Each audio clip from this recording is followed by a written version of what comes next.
সালামু আলাইকুম। আওয়ামী লীগ ছাত্রলীগের বিরুদ্ধে অ্যাকশন শুরু। তারেক জিয়া আজকে নির্দেশ দিয়েছেন স্বরাষ্ট্রমন্ত্রীকে, স্বরাষ্ট্রমন্ত্রী নির্দেশ দিয়েছেন পুলিশের আইজিকে, যেন নিষিদ্ধ কোনো সংগঠন যেন বাংলাদেশে কোনো ধরনের বিশৃঙ্খলা তৈরি করতে না পারে এবং তারা যেন কোনো কার্যক্রম চালাতে না পারে। যেহেতু রাজনৈতিকভাবে আওয়ামী লীগ বর্তমানে নিষিদ্ধ, এই আওয়ামী লীগের নেতাকর্মীরা এখন চাচ্ছে সারা বাংলাদেশ ব্যাপী তাদের অফিসগুলি খুলতে, কার্যক্রম পরিচালনা করতে। আইনগতভাবে যেহেতু এখনো পারবে না, এটা বিএনপি চাইলেও এই রাজনীতিতে এখনই আওয়ামী লীগকে পুনর্বাসন করতে পারবে না এবং বিএনপি বিপদে পড়ে যাবে।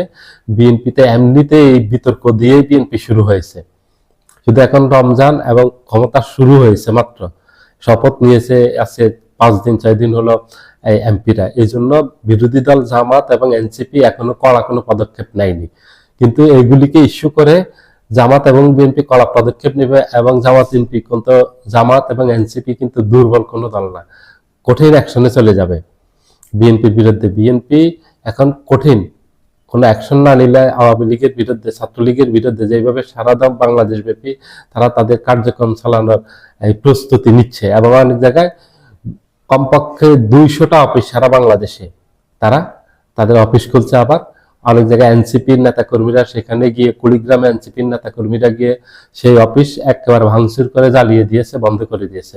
অনেক জায়গায় বিএনপির তৃণমূলের নেতাকর্মীরা গিয়ে অফিসে তালা মেরে দিয়েছে। বিএনপি এই অ্যাকশন ছাড়া এখন পারবে না, যেহেতু আইনগতভাবে আওয়ামী লীগকে নিষিদ্ধ করে রাখা হয়েছে এবং আওয়ামী লীগের এই নির্বাচন কমিশনে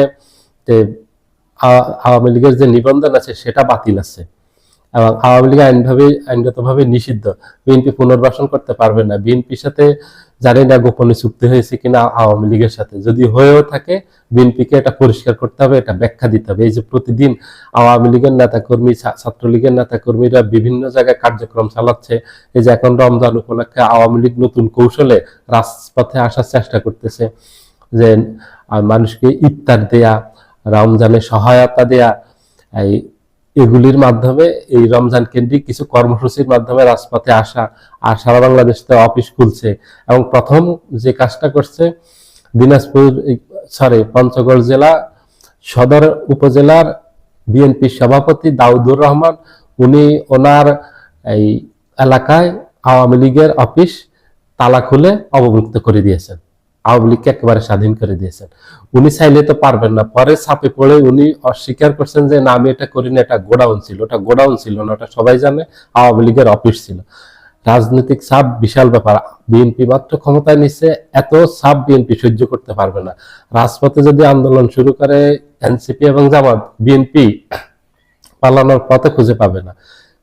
জামাত যে আন্দোলনের জন্য বাংলাদেশের সেরা দল এবং সবচেয়ে শক্তিশালী দল, আন্দোলনের জন্য জামাতকে আওয়ামী লীগ পর্যন্ত ভয় পেত, সেই জামাত বর্তমানে বিরোধী দলে আসছে। জামাত তার পূর্ণ শক্তির কিছু দেখায়নি। জামাতের পূর্ণ শক্তি শুধু আওয়ামী লীগ দেখছে 5ই আগস্টের এই বিপ্লবের সময়। শেখ হাসিনা জানে যে কারা এই শেখ হাসিনার পতন ঘটিয়েছেন এবং আন্দোলনের মূল চালিকা শক্তি কারা ছিল, এটা মূল শক্তি যোগান দিয়েছে কারা, এটা বিএনপি না, এটা জামাতের মূল শক্তি ছিল। এই শক্তির উপরে এই আন্দোলনটা হয়েছে। আন্দোলন হয়ে শেখ হাসিনা সরকারের পতন ঘটছে, একটা দানবীয় সরকারের পতন ঘটিয়েছে জামাত। এবং এনসিপি কে সামনে সাইনবোর্ড হিসাবে রেখেছে। এনসিপির এই যে নাহিদ ইসলাম সহ ওরা বৈষম্য বিরোধী যে আন্দোলনটা ছিল, এটা ছিল সাইনবোর্ড, আর পিছন থেকে সকল শক্তি জুগিয়েছে এই নেতাকর্মীদেরকে। এই যে আন্দোলন করছে হাজার হাজার মানুষ, যে প্রথম দিকে দেখছেন এগুলি সব ছাত্র শিবির নেতাকর্মী, এবং এখানে যে অর্থের যোগান দিয়েছে, এখানে যে কৌশল নির্ধারণ করছে, এগুলি দিনে ধাপে ধাপে আন্দোলনকে যে একেবারে সর্বোচ্চ পর্যায়ে নিয়ে গেছে, একেবারে শেখ হাসিনার পতন পর্যন্ত, এটা একেবারে ওপেন সিক্রেট। বর্তমানে এটা জামাত করছে। জামাত বিশাল শক্তি আন্দোলনের জন্য, জামাত কঠিন শক্তিশালী একটা দল। যদি বিএনপি আন্দোলনের জন্য জামাতকে হালকা ভাবে তাহলে এটা বিএনপি ভুল করবে, বিএনপি বড় সমস্যা হবে। জামাত অযথা রাজপথে আন্দোলন করবে না, জামাত ওই দল না। জামাত খুব দায়িত্বশীল দল। বিএনপি যেটা করতে পারে জামাতকে সাথে নিয়ে কাজ করতে পারে। জামাতও বলছে সরকারের ভালো কাজগুলিকে সহযোগিতা করবে, আর যেগুলি দেশ বিরোধী, আইন বিরোধী, সেগুলি বিরোধিতা করবে এবং সেগুলির প্রতিরোধ বিক্ষোভের মুখে পড়বে, প্রতিবাদের মুখে পড়বে রাজপথে।